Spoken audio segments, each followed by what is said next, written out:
Boa noite, pessoal. Tudo bem com vocês?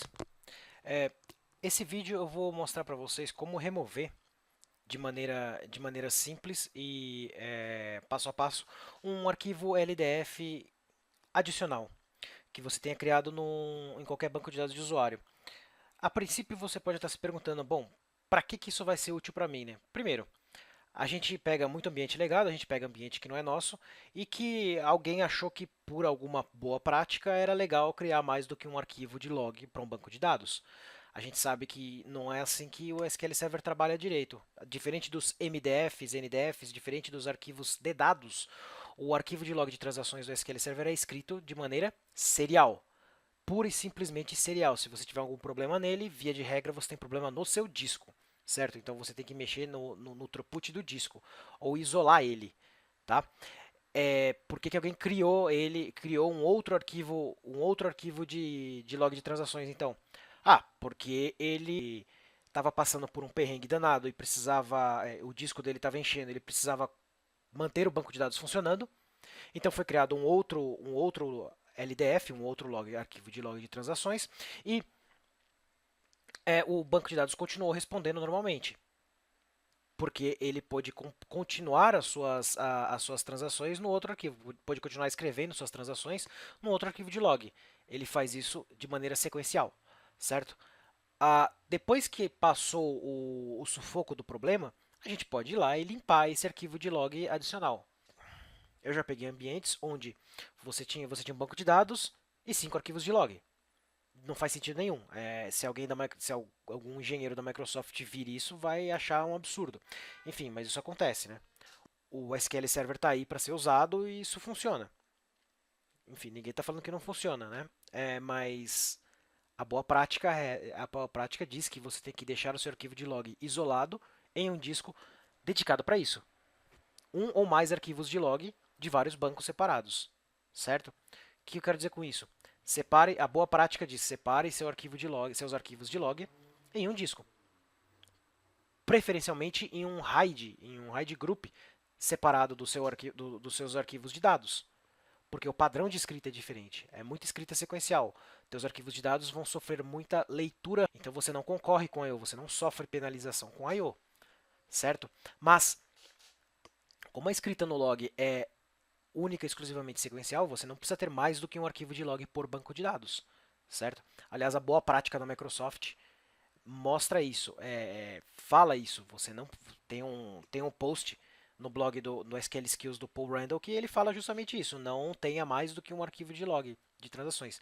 E existe um outro fórum também que é a respeito dos virtual log files, que são as pequenas unidades que compõem um arquivo de log de transações. O SQL Server escreve as suas transações dentro dos virtual log files.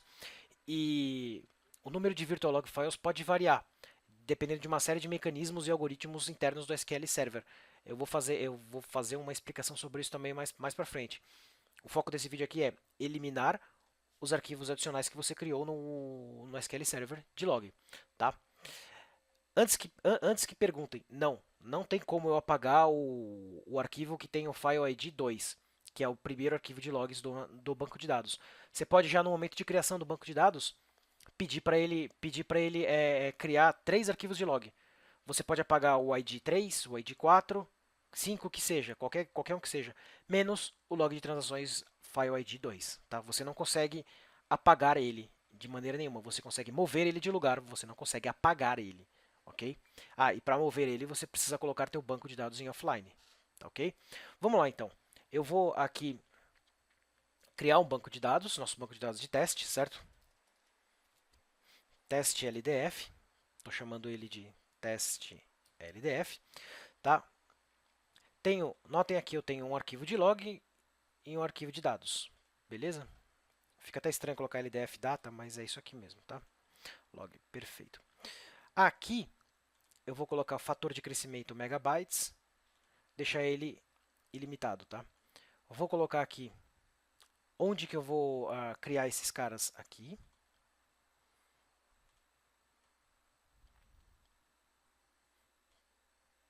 Vamos colocar um nome bem sugestivo, MDF. Vamos colocar o nome aqui também, é bem sugestivo, né? Vamos colocar um 1 aqui, para indicar que esse aqui é o primeiro. LDF. Aí eu vou colocar um outro. Notem aqui, ó. Eu tenho um outro arquivo aqui de log. Beleza? Não se aplica file group. Ele vai começar em 1 mega. Vai para 10 mega ilimitado. Eu vou forçar o SQL Server a usar o outro arquivo. Então eu vou limitar este cara aqui para 5 mega e vou crescer ele de 1 em 1 mega. Perfeito? Tô forçando então o SQL Server, quando eu abrir uma transação, eu vou forçar o SQL Server a usar o primeiro arquivo de log e quando a transação ainda estiver aberta, ele não vai conseguir reaproveitar esse arquivo de log. Então ele vai jogar para o outro arquivo de log, ele vai começar a preencher o outro. Ok? O outro cresce de 10 em 10 mega e é limitado o fator de crescimento dele. Beleza. Vamos trocar aqui o caminho dele. Beleza. Vamos olhar o script de criação desse cara? Podemos criar aqui, manda ver, tá? Aí você tem o script de criação aqui dele. Tudo que a gente consegue fazer por interface gráfica, a gente consegue fazer por interface texto, né? Por Transact SQL. Eu tenho a criação do banco de dados. Eu tenho o file group, tá? Nome, dados. Esse aqui é o primeiro MDF dele, né? É o primeiro arquivo de dados, tá? Aí aqui eu tenho o meu primeiro arquivo de log, meu segundo arquivo de log. Então a gente tem basicamente a representação física e lógica no nosso banco de dados, tá? Isso aqui é minha representação lógica, digamos assim. Isso aqui é minha representação física, tá? Vamos ver lá no meu Windows Explorer se eu tenho esses arquivos. Olha lá. Oportunamente eles já estão criados. 1 mega, 1 mega, 5 mega, o MDF. Perfeito, já está criado bonitinho aqui. Ok, vou fechar aqui. Isso aqui é mais a título de curiosidade mesmo. Então, agora eu vou chamar esse banco de dados aqui, teste LDF. Beleza. Agora, deixa eu ver as informações dos arquivos desse cara. Interessante. Então, eu tenho aqui um teste LDF data, que é o meu data file, onde efetivamente minhas páginas de dados estão armazenadas dentro do meu banco de dados de usuário, certo? Meu SQL Server está gerenciando isso para mim. E eu tenho dois arquivos de log. Antes de mais nada, vamos voltar um pouco atrás na arquitetura da coisa. Para que serve um arquivo de log? Para gravar transações, certo? O que é uma transação dentro de um banco de dados? É uma operação de inserção e modificação de dados. Dá uma olhada aqui. Eu tenho aqui então uma criação de tabela. Criei a minha tabela teste. E aqui eu tenho um comando de transação. Begin transaction. Quando eu mandar executar esse comando aqui, nota que eu coloquei um loop infinito aqui, né? While 1 igual a 1, né? Bem noob, né? Mas deixa pra lá. Aqui eu estou inserindo valores nessa minha tabela aqui, pombo, claro. Eu estou inserindo valores nessa tabela aqui enquanto esse loop, a condição desse loop for verdadeira. Como 1 igual a 1 sempre, então essa condição sempre vai ser verdadeira. Eu vou ter que chegar aqui e parar esse comando. Beleza? Não, aqui eu quero encher o arquivo de log de transações mesmo, de propósito. Aqui é para mostrar o uso dele, tá? Vamos lá. E o que eu tenho inicialmente no meu log de transações? Como eu estou com... Nota o contexto do meu banco de dados aqui, é o teste LDF, certo?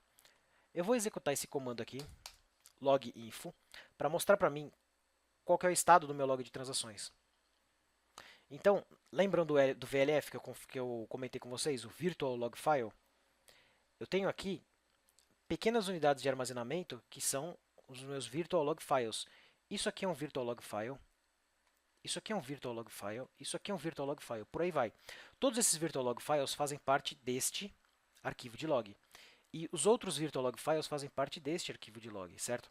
Aqui você consegue até mapear o tamanho dele. Se você multiplicar isso aqui por 8, você vai ter o tamanho em kbytes. Lembra que o SQL Server trabalha com páginas de 8 kbytes. Quase todas as unidades dentro do SQL Server são em páginas de 8 kbytes, certo?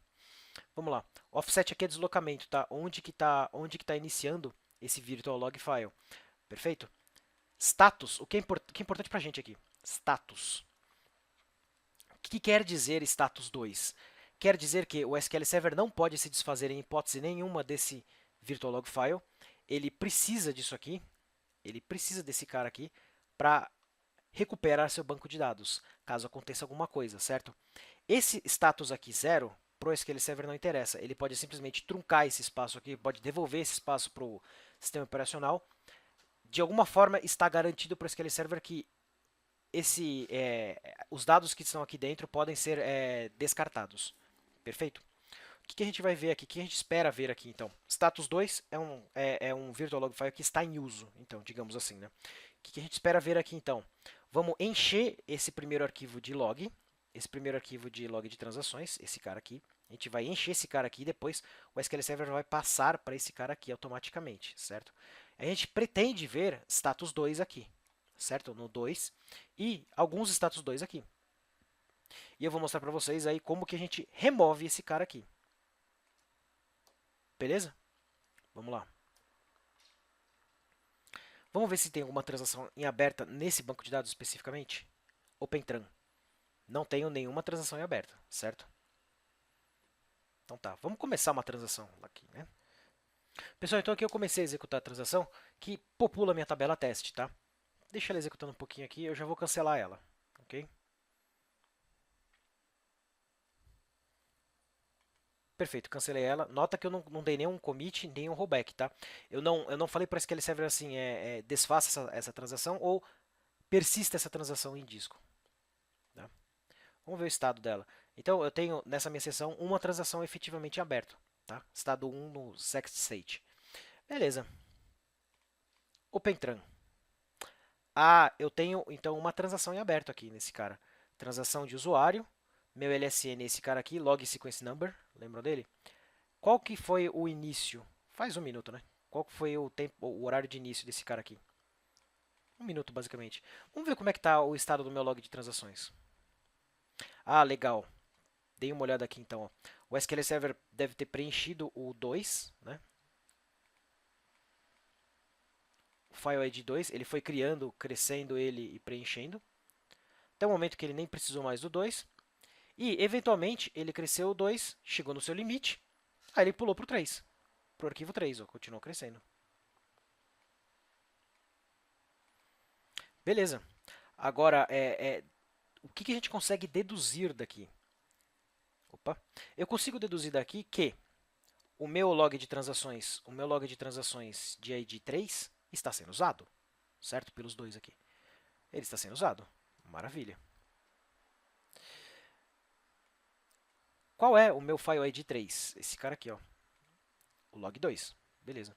Mas eu quero remover esse cara, porque é boa prática e tal, quero seguir tudo à risca, certinho, né? Muito bem.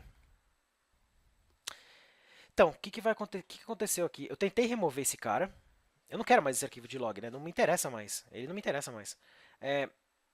Então, você não vai conseguir remover esse arquivo de log porque ele não está vazio. O que acontece? O SQL Server ainda está precisando desse arquivo de log para fazer algum tipo de recovery. Existe algum tipo de... Alguma coisa está prendendo esse arquivo. A gente já sabe que é, né? Mas alguma coisa está prendendo esse arquivo não deixa o SQL Server remover.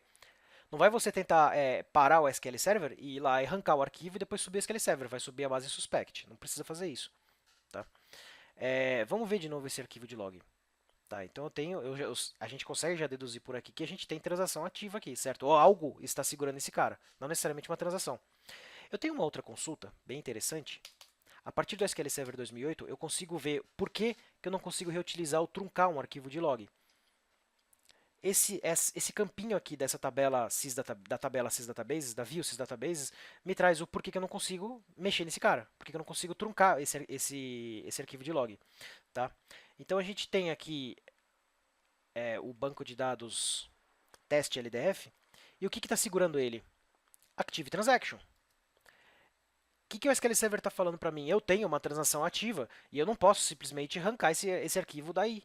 Eu preciso desse arquivo para fazer um rollback ou fazer um commit, para persistir os dados ou para reverter ao estado original do banco de dados. Eu preciso entregar ele para você consistente. Beleza. Transação ativa. Onde que está essa bendita transação? DBCC Open Transaction. OpenTran. Speed. 5.2. Quem é o 5.2? Eu já sei que sou eu aqui, né?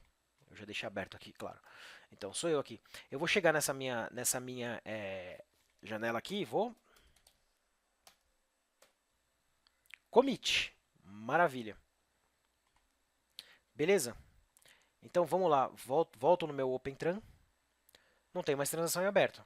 Maravilha. Log reuse. E caramba, o que aconteceu? Vamos ver o log info. Status. Tem coisa aberta ainda. Vou tentar executar o comando de novo. Não, ele não deixa porque ele ainda não está livre. Bom, vamos então fazer outra coisa. Vamos fazer um backup full do banco de dados. Provavelmente no ambiente de produção você já teria feito um backup full. Esse backup full já teria acontecido. É que aqui a gente acabou de criar esse banco e a gente está em um ambiente de teste, né? Vamos lá. Então eu vou criar esse backup aqui. Temp bkp. Então eu vou executar um backup aqui desse banco de dados, backup full antes de mais nada. Maravilha, ele gerou um backup full. Ok. Vamos agora gerar um backup de log. Tá, então eu processei 2 páginas para o primeiro arquivo, processei 0 páginas para o segundo arquivo de log. Beleza. Vamos dar uma olhada lá. Não há transações.